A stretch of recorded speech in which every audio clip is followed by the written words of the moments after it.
الصلاۃ والسلام علیکہ یا رسول اللہ وعلی علیک و صحابک یا حبیب اللہ۔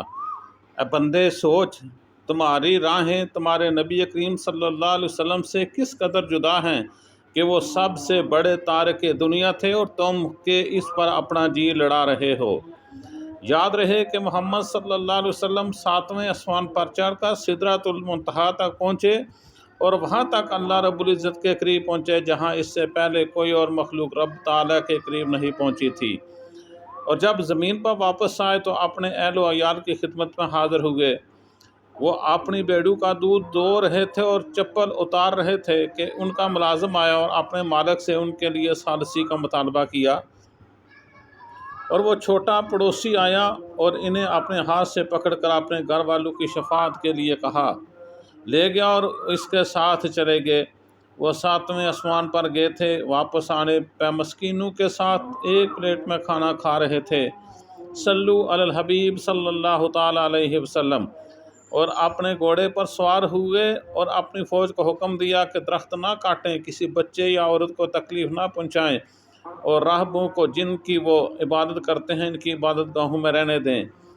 محمد صلی اللہ علیہ وسلم اوپر جانے سے پہلے بھی بڑے تھے اور واپس زمین پر آنے کے بعد بھی بڑے ہی رہے۔ تکبر سے پاک عظیم تر پیغمبر صلی اللہ علیہ وآلہ وسلم، الصلاۃ والسلام علیکہ یا رسول اللہ، الصلاۃ والسلام علیکہ یا حبیب اللہ۔ ہم ایسی پیاری ہستی کے امتی ہو کر کہاں جا رہے ہیں؟ محمد صلی اللہ علیہ وسلم اپنی بلند مرتبے کے باوجود ہمیشہ عاجزی اور انکساری کی مثال پیش کی۔ آپ صلی اللہ علیہ وسلم نے یہ ثابت کیا کہ انسانیت کا اصل حسن اپنی عظمت کو سادگی اور خدمت میں ڈالنا ہے۔ آج کے دور میں جہاں تکبر اور خود نمائی کا دورہ ہے، ہمیں ان کی سیرت سے سیکھنا ضروری ہے۔ عظمت صرف دلوں میں مقام پانے سے آتی ہے، نہ کہ دنیاوی عہدوں اور جاؤ جلال سے۔ آپ صلی اللہ علیہ وسلم کی زندگی ہمیں اس بات کا سبق دیتی ہے کہ ہر انسان کی عزت و حقوق کا احترام کرنا لازم ہے۔